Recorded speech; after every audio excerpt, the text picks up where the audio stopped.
called for a strict reduction in wasteful government spending as part of efforts to stabilize the economy. Addressing organized labor in Accra, he emphasized the need for fiscal discipline, warning that excessive expenditure could derail economic recovery and long-term growth.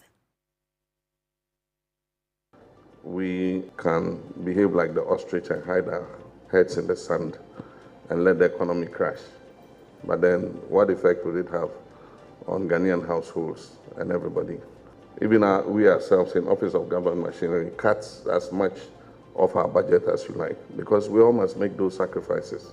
A certain distrust of the political class has arisen, because it's like when everybody else is tightening their belts, the political class is loosening its belts. But I want to assure you that we're all going to tighten our belts, and there will be no wasteful expenditure. It is said that we create and share.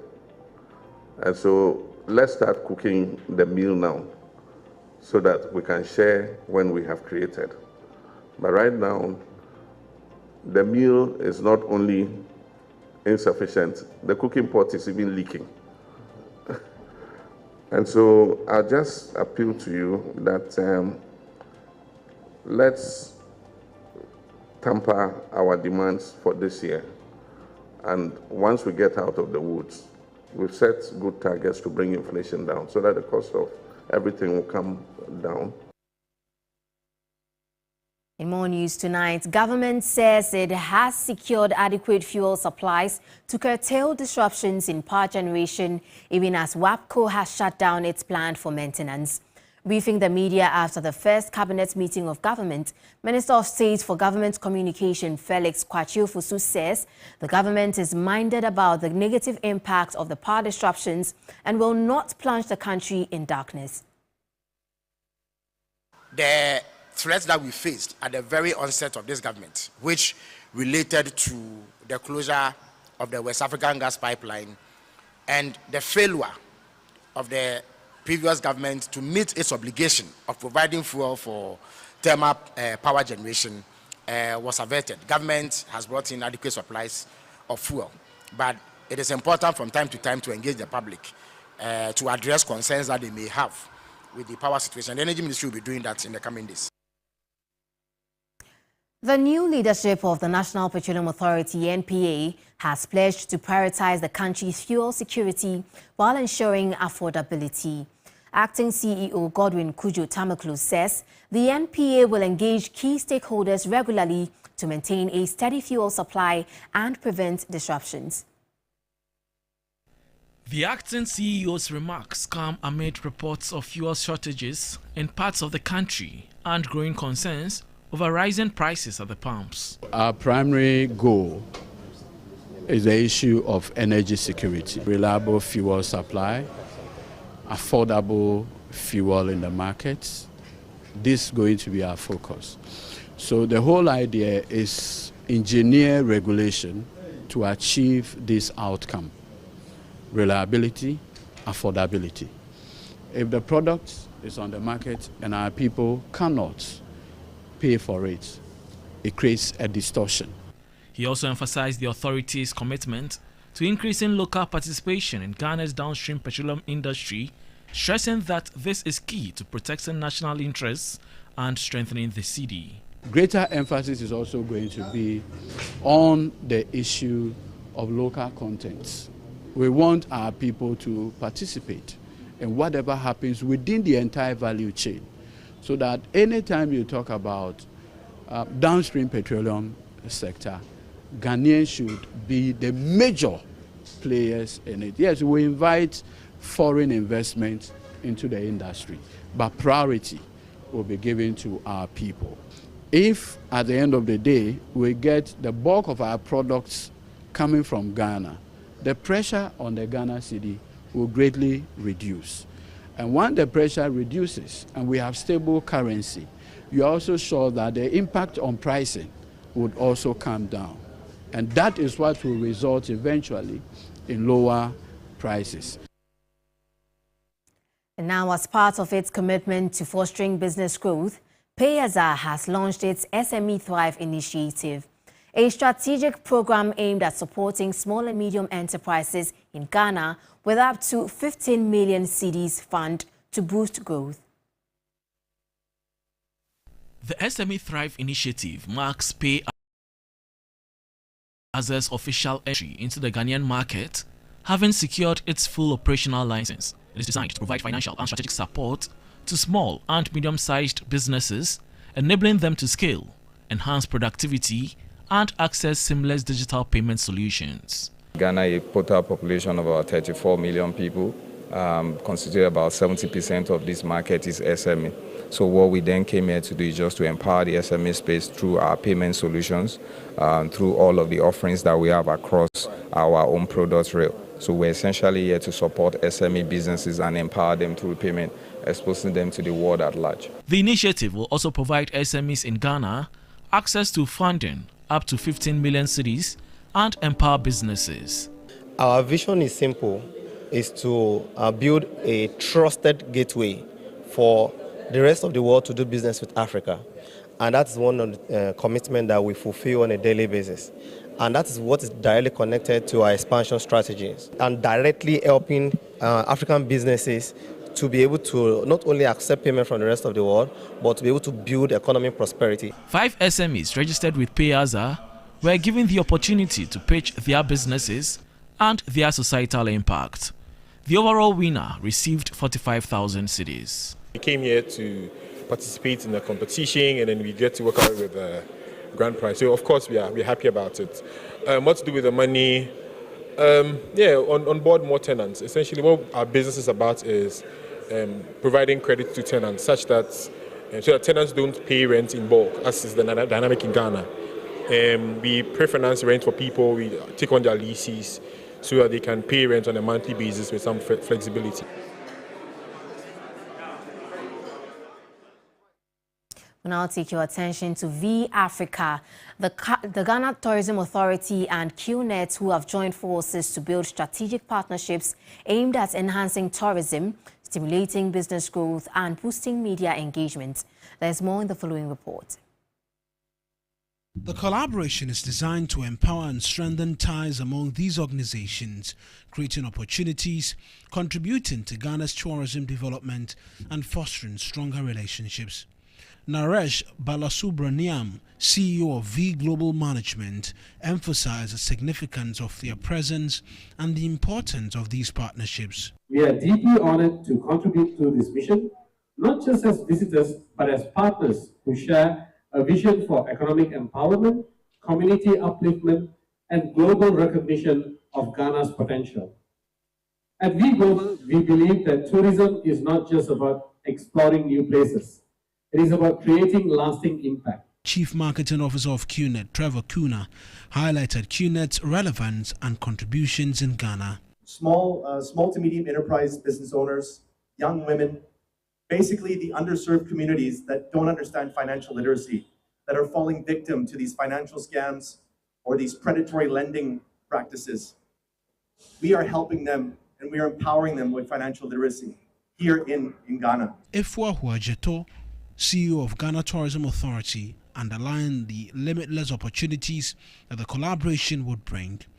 When we heard that they are coming to Ghana to have this beautiful conference, getting excited. We're looking at our transportation system, we're looking at our hotels, we're looking at restaurants, we're looking at, everything, our tourist sites, everything that actually boosts tourism as far as the conference will give us. The Ghana Tourism Authority aims to improve tourism and business growth, establish strategic partnerships, and foster media collaborations.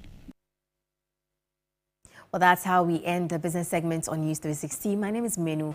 Our full view of sports coming up next. Please stay with us.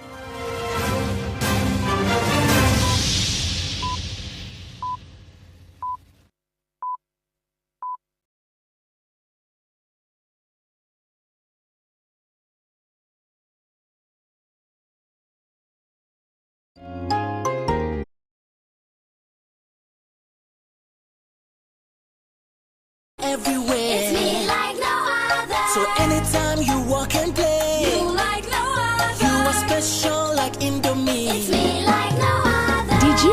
that every child on the planet has their own unique fingerprint like no other?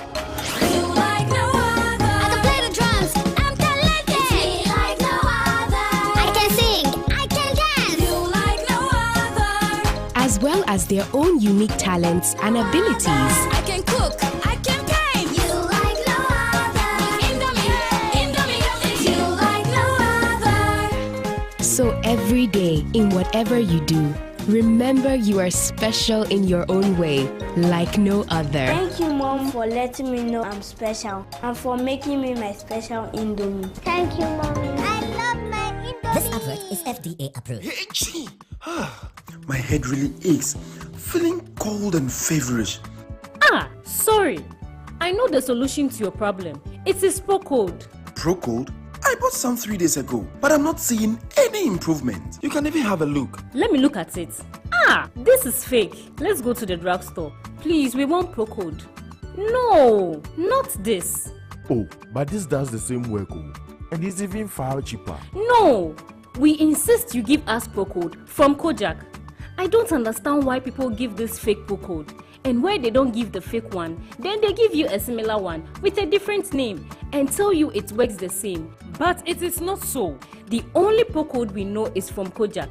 If it's not Procode from Kojak, then we won't accept it. Wow! So this is the original Procode. It has the logo and Kojak boldly written on it. Yes, for quick and effective relief from headache, flu, nasal congestion and other feverish conditions, insist on Procode from Kojak. Procode, K-O-J-A-C-H. Procode. This advert is FDA approved.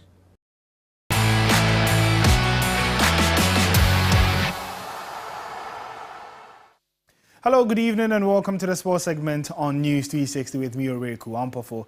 Early on Thursday, Ghana Football Association President Keto Kweku met the management of Asante Kotoko at the club secretariat for the first time since the tragic demise of their late fan Francis Frimpong. Now, upon his engagement with the management of the team, Okreku shared his sentiment with the team as well. The GFA president hopes the incident serves as a turning point in Ghana football. Have a role to play. It is not good enough when one single soul is lost. Neither is it good enough for one of us to be selfish. What do I mean by this? When that singular act happened in Instrateman or Instratre, it's a sorrowful moment, but it's a good moment for us to play a positive role or to make a positive impact on our sport called football. We will continue on this journey of change, the journey that we started in 2019. And I've always said that the journey to change Ghanaian football will be tough. And we are going through a tough moment. It will be rough, like we are going through, but we will get there. Thank you. Let's move to women's football, where the Black Queens are gearing up for their first international friendly of the year in Casablanca, Morocco. Ahead of the game, head coach Kim Las-Bjorkegren's first match, he says that the Black Queens would need to first undergo a period of learning before finally adapting to his principles. The Black Queens will face Morocco on Friday evening. Better. It's difficult to adapt 100% after only like a couple of trainings. So of course we can't expect them to understand everything in just like a couple of sessions, but they listening, they doing the best, and I'm really happy with them. Yeah, I watched them like 3-4 games, I would say. It's a good team. A really good team, and in a away game, of course, it's going to be a tough game, especially like for me as a new coach, together with a new group of players, and just like I said, a couple of trainings. But there is no reason to talking about excuses. We will do everything we can to win the game. We're going to work hard. That's for sure. That's important, and with focus. To some club football, where the stage is set for the knockout phase of the 2024-2025 Total Energy CAF interclub competitions.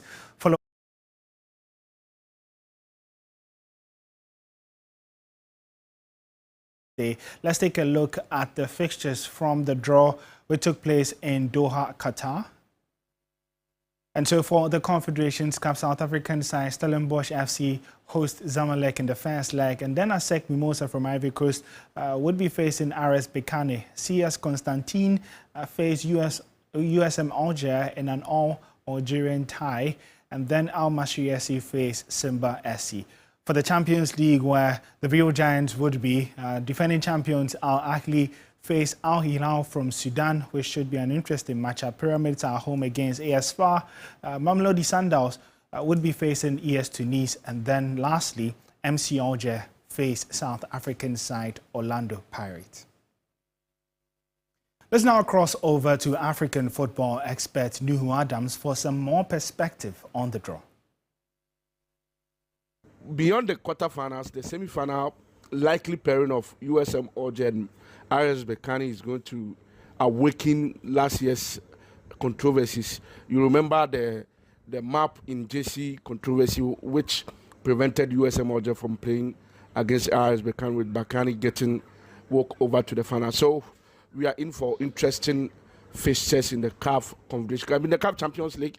Yes, Mamelodi Sundowns against Esperance is one fixture that is going to be very, very interesting and cracking, because last season I remember Esperance defying all odds to go to South Africa to beat Mamelodi Sundowns in the semi-finals of the CAF Champions League. El Ali playing against Al Hilal of Sudan is another match that will be very interesting. El Ali still have that 3-0 defeat they had in the hands of Al Hilal some time ago in their mind.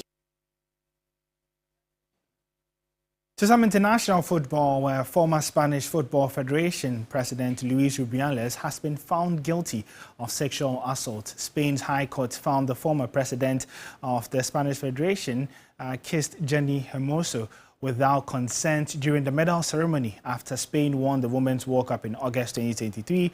Rubiales, who has always maintained the kiss was consensual, was fined €10,800. He was also banned from going within a 200-meter radius of Hermoso and from communicating with her for 1 year.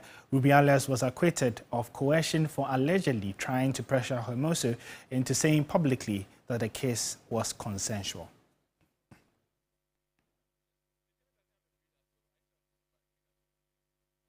Well, there are matches currently ongoing in the Conference League and then the Europa League for the playoffs. You can get updates on that on our social media handles at 3SportsGH. And also, for some more interesting stories, you can check 3 News4/sports. My name is Oreku Ampofo.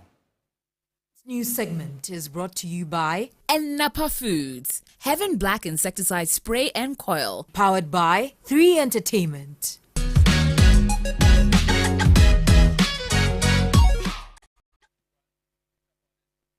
Entertainment news tonight. The Netherlands has returned 119 of these bronzes previously housed in Leiden to Nigeria's National Commission for Museums and Monuments. The decision to return the items in the Dutch collection followed an assessment of a committee tasked with looking into requests by countries for restitution of artifacts in state museums. It marked the 5th time Dutch cultural institutions have returned objects based on the committee's recommendation. The Benin bronzes are a collection of metal plaques and sculptures from the Kingdom of Benin, created between the 14th and 16th centuries. British soldiers looted them in the 19th centuries during the Benin expedition of 1897, taking many of the British Museum and other European institutions.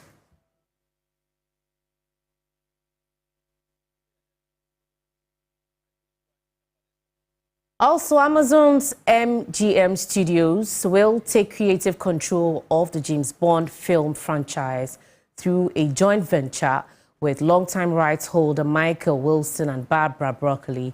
The deal clears up uncertainty about the series' future after strained relations between Broccoli and Amazon. While the franchise remains co-owned by all parties, Amazon will now have a hands-on role in the creative direction. The next Bond film is in the works with actors like James Norton, Theo James, and Aaron Taylor Johnson among those rumored for the iconic role. The James Bond franchise, which has grossed over $7 billion globally, is set to enter a new phase.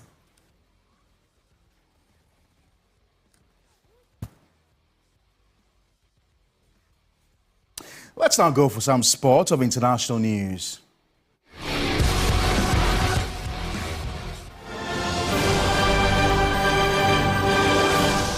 We begin tonight's international news segment here in West Africa, where a commission in junta-led Niger has recommended a minimum 5-year transition to democratic rule following national discussions. The commission also decided to elevate Brigadier General Abdurrahman Tiani, the junta leader who ran Niger's presidential guard before the coup, to the rank of Army General after a coup in 2023 when the army seized power and ousted President Mohamed Bazoum. Niger's junta proposed a 3-year timeline for a transition back to civilian.